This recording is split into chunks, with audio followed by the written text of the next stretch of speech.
Who are the players you should be targeting on DFS for the main slate here for DraftKings and FanDuel for Week 13 Sunday? What are the injury updates you need to know going into Sunday and Monday's game? And what are the most important takeaways from the Cowboys and Saints game on Thursday night? We'll break it down all for you here as we close the week on Locked On Fantasy Football with Lineup Friday.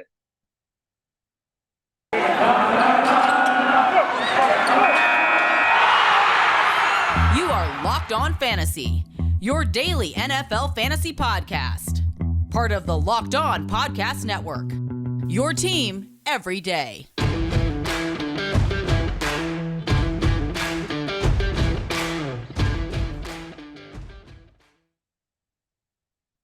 Greetings, everyone, and welcome to another edition of the Locked On Fantasy Football Podcast. As usual, I'm your host, Vinnie Iyer. When I'm not doing this, I'm writing about NFL and fantasy football for sportingnews.com. Come to the site now. Get ready for the Week 13 action. Start 'em, sit 'em. We're breaking down what happened with the Cowboys-Saints on Thursday night. We'll get into that game briefly. Then we'll dive into our DFS picks, best return on investments. Whether you're playing cash games or tournaments, whether you're paying up on DraftKings or FanDuel or paying down or looking for those bargains. So we'll cover you on all bases there. Then we'll take you through the injury updates. As we know, we'll wait for the designations on Friday to know exactly questionable and out and all that stuff. But we have a good idea of who might be playing and who's not playing. So we'll get into all that here for you. Thanks for making Locked On Fantasy Football your first listen every day. We are free and available to you on all platforms. So quick takeaways from the Cowboys and Saints. Let's start with Dallas. Ezekiel Elliott, clearly still not 100%. They sold it to us as he's going to be going. But Tony Pollard burst out of a cannon, scores that long touchdown. He just looks a lot better. So maybe the long week here of rest can do something here for Ezekiel Elliott. They had a regular week. It wasn't short because they played Thursday. So maybe they just need to not have Elliott do anything for a while and really get right here. But Pollard was clearly the more explosive back. Dak Prescott didn't have to have a big game. He spread the ball around pretty well. The touchdown came there, other than the Pollard run, came from the defense and from Michael Gallup early in the game. So Gallup staying involved. It was a short 1-yard TD pass, a little bit more involved. CeeDee Lamb had pretty good all-around yardage there. Amari Cooper did a little bit.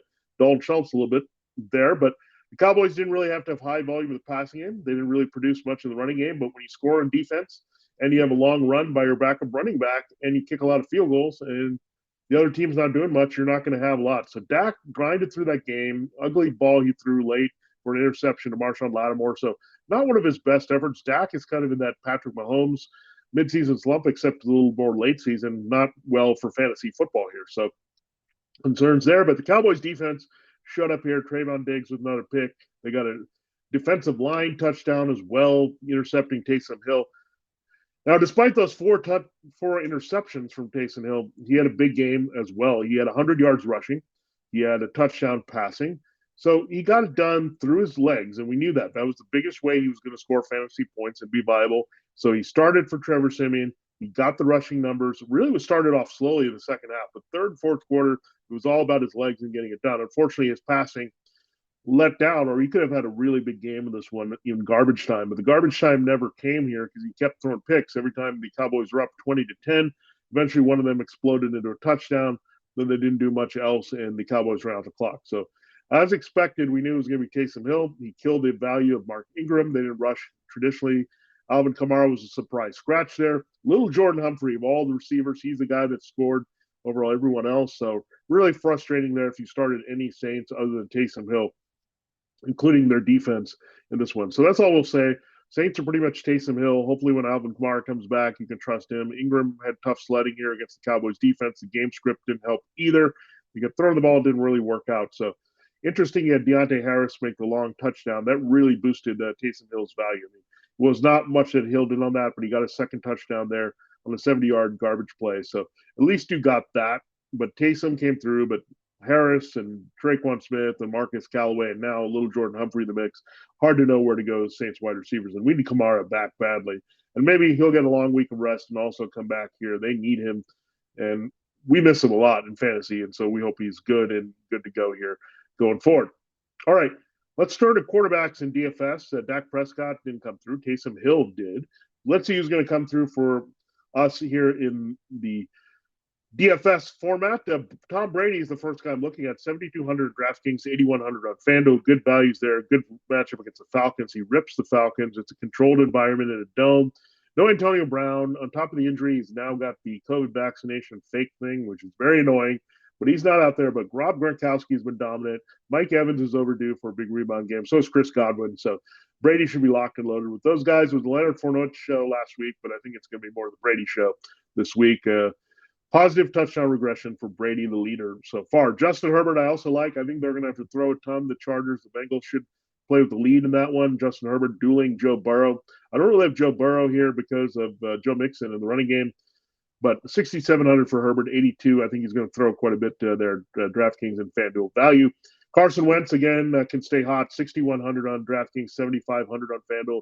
Good price point there. I'll tell you the stack with him in a moment. Jimmy Garoppolo, you can also look at for sure in that matchup. I think he'll have to throw a little bit against the Seahawks, but no Deebo Samuel, no problem. I think it'll actually help because Samuel was a big part of the rushing game. So you'll see a lot of George Kittle and Brian and Ayuk there. Jimmy G should be back on the multiple touchdown train. Now, Matt Ryan, opposite Tom Brady, somewhere you can go as well. 5,600 on DraftKings, same price as Taylor Heineke. So what do you do on FanDuel? Heineke 7,100, Matt Ryan 68. So I like those guys. Derek Carr as well, situated between all these. But a lot of good quarterback values this week. If I'm going cash games, I think I go with like a Brady or a Herbert or a Carr. But if I'm going more tournaments, I look at Wentz, Matt Ryan, maybe with low ownership, and Taylor Heineke as well in that game. Opposite Derek Carr as a contrarian play to him in that Raiders game. All right, so that looks at the takeaways from Thursday night and the quarterback values. We'll look at running backs, wide receivers, tight ends, and our defensive choice there for DraftKings and FanDuel ahead of Week 13 DFS. You listen to podcasts for the power of knowledge, like here, with getting in the know about fantasy football. You switch to Boost Mobile for the power of saving money. Because with Boost, you get the power of a free 5G phone, so you can listen to all the latest episodes of Locked On Fantasy Football and all your other favorite podcasts. The power of 3 unlimited data lines for $30 a month per line, so your family can harness all that brain power too. And the power of one of America's largest 5G networks, so you can do it all at the speed of 5G. With all that money you'll save and all that knowledge you'll gain, just how powerful will you become? Switch to Boost Mobile now and find out. Get a free Samsung Galaxy A32 5G when you switch to one of America's largest 5G networks. More power to save. That's Boost Mobile. Free phone is limited to new customers on one per line. Additional restrictions apply. Offers coverage not available for all phones and networks. See boostmobile.com for details.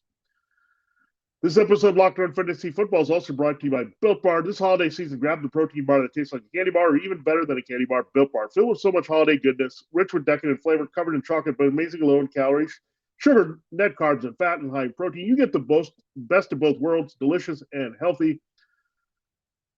Want to cozy up with something more? Here's also a holiday secret for you. Dip your Built Bar in a piping hot cup of cocoa. Let it melt a little and give your beverage a bit of that Built Bar flavor. Plus, you'll have a nice melty Built Bar to go with it. Be sure to have a couple of napkins on hand. And like some of those marshmallow treats from around the holidays, you need to get your hands on Built Bar Puffs. They're light, fluffy, and marshmallow through and through. Different flavors, all covered in chocolate. Taste so good, you won't believe they're filled with protein. How do you get it on Built Bar right now? It's easy. Go to Built.com, use the promo code LOCKFEED15 and get 15% off your order. It makes a great gift for anyone.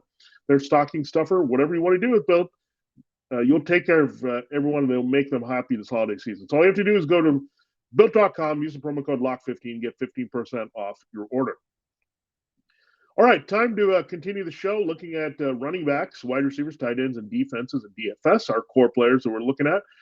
Jonathan Taylor, we talked about Carson Wentz and a stack there. That's one of them. 9,200, 10,500 on FanDuel are his prices. So if you want to pay it for somebody, I wouldn't mind doing it, but I would do it more in cash game settings. So you think you'll get a lot of ownership there. Michael Pittman at wide receiver, 5,700 and 6,800 are his prices. So pretty reasonable there to stack with Wentz.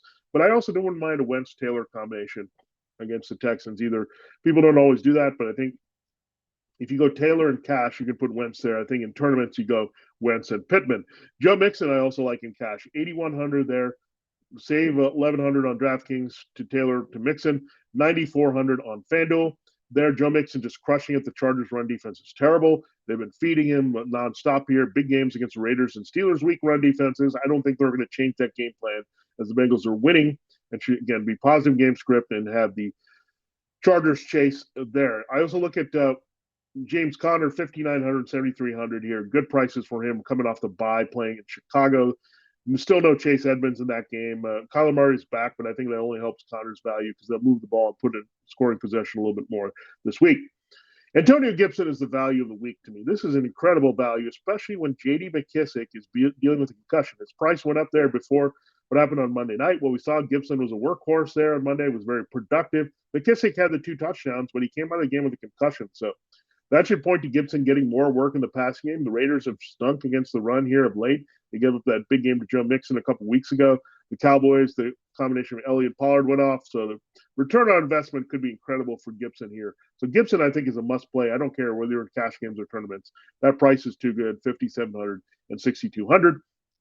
I also like Jamal Williams in that Lions matchup against the Vikings. Vikings run defense has gone downhill, 5,400 and 6,500. Now, here's another cash game consideration. I wouldn't go weird in tournaments, but it looks like Darrell Henderson might miss the game. And underpriced guy right now, Sonny Michel, 4,300 and 5,300. I know the Rams have other guys who can run the ball, but really good value there if you're looking for Sonny Michel to come through here for your fantasy team.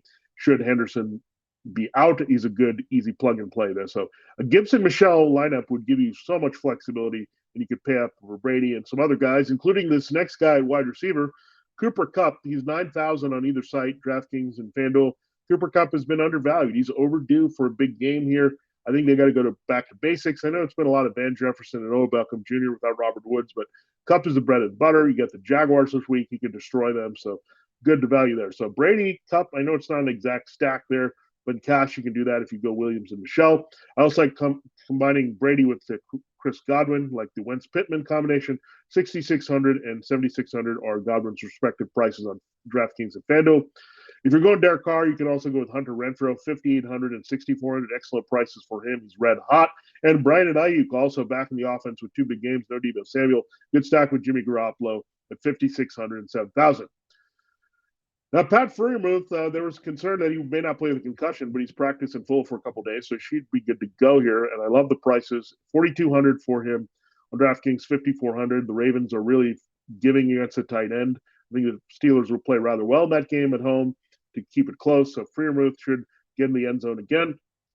And Jack Doyle, another way you could bring Wentz into the mix here. I would say he's more a guy that you look at in tournament settings, a little bit off than the Pittman thing.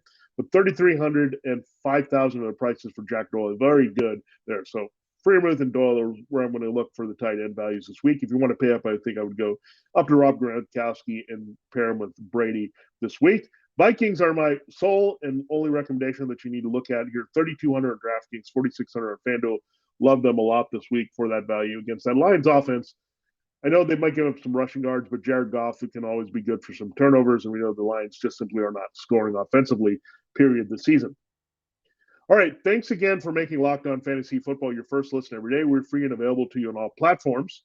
BetOnline has you covered all season for more props, odds, and lines than ever before. As football season continues the march to the playoffs, BetOnline remains your number one spot for all the sports action this season.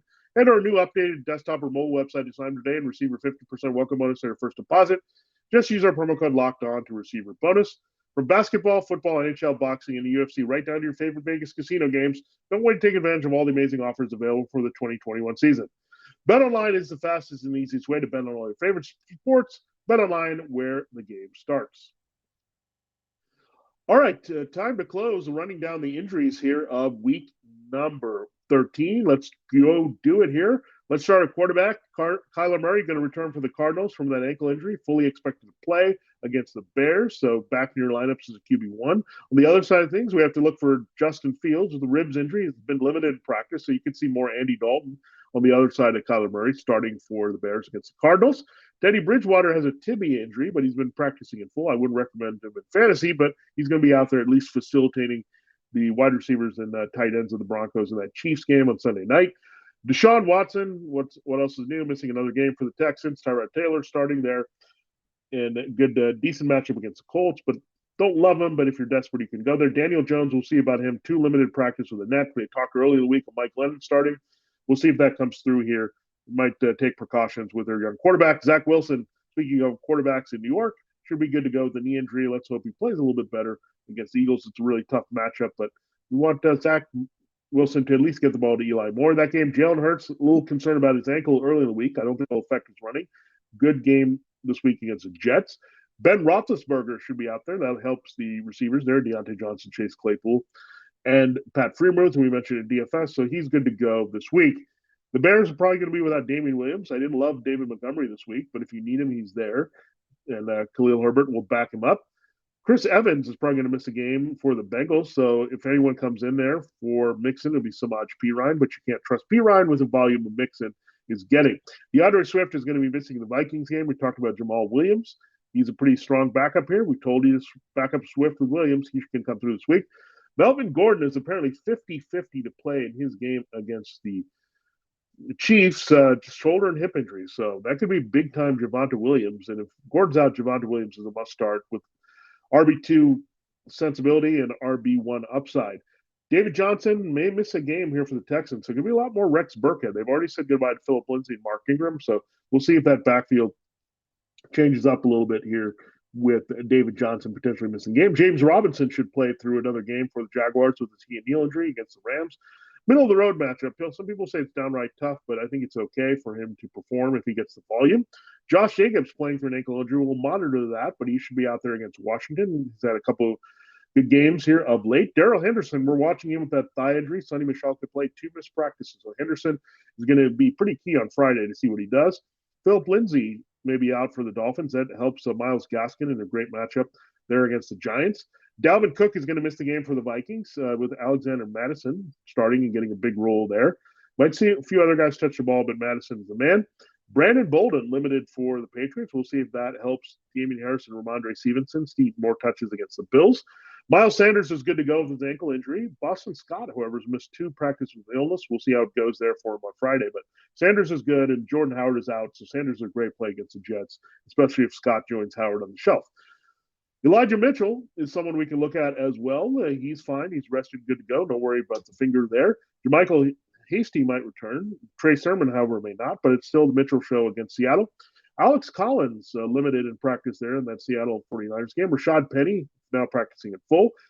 Travis Hunter, we're going to avoid that backfield, however. Antonio Gibson, he's totally fine. He's the healthier back this week for Washington. With a shin injury, he'll play full load here. J.D. McKissick, 2 missed practice with concussion. Highly unlikely he suits up for the Raiders.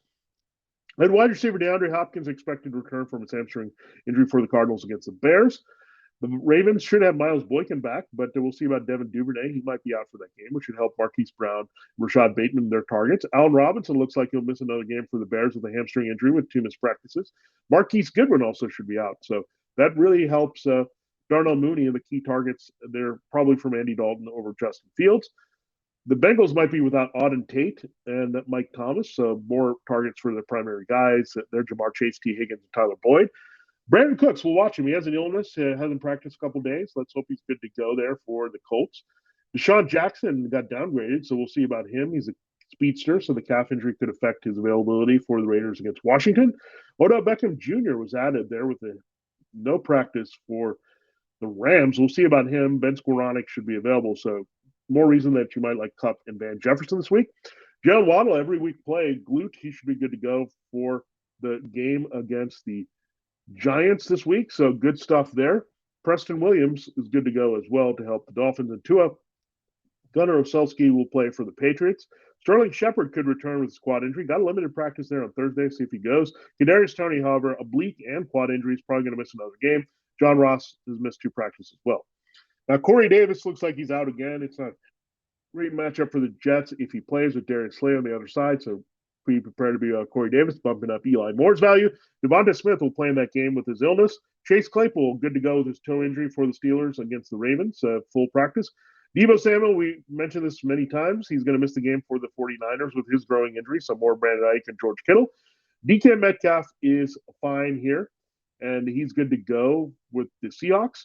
Antonio Brown's not going to play, the ankle injury and the 3-game suspension handed out. So Antonio Brown's fantasy season pretty much over. Make alternate plans. Curtis Samuel, what else is new? Growing limited, he could return. Cole Kmet dealing with a growing injury, but he should play through it against the Cardinals. Jack Doyle has a knee injury. He should play there against the Texans. Looking at Nick Boyle, rhymes with Jack Doyle, may not play, so that should help Mark Andrews against the Steelers. Darren Waller's not going to play for the Raiders, so a lot of Foster Moreau we expect there in that game. And you look at Adam Shaheen, limited, could return, but still it's a Mike Gesicki show. Kyle Rudolph and Caden Smith might return, complicating things with Evan Ingram, but he should be okay. To start, Pat Freiermuth, concussion, 2 full practices. That is the expectation he'll return. And Logan Thomas dealing with a hamstring injury, limited practice, but he should be fine. Nick Folk, one of the best kickers in fantasy. Might want to avoid him outdoors against the Bills this week, but he's available if you need him with his left knee injury.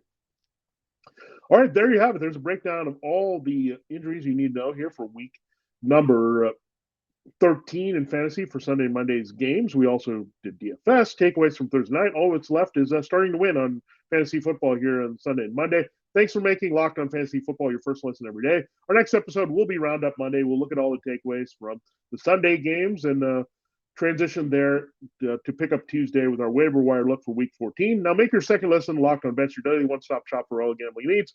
Locked On Bets, hosted by your boy Q with expert analysis from Lee Starling. It's free and available to you on all platforms. For Locked On Fantasy Football, this has been Vinnie Iyer. Have a great weekend. Good luck in all your matchups this week, whether you're playing DFS or season-long. It's a big week here as we try to surge into the playoffs. So thanks for making Locked On Fantasy Football part of your week and your day. We're here to bring you the insight and knowledge you need to dominate. And we've been with you all season long. We're not going to give up here all the way through 5 days a week here on the Locked On Network. Again, Vinnie Iyer, Locked On Fantasy Football, signing off, and we'll see you next time. Have a safe and great weekend and win those games, will you?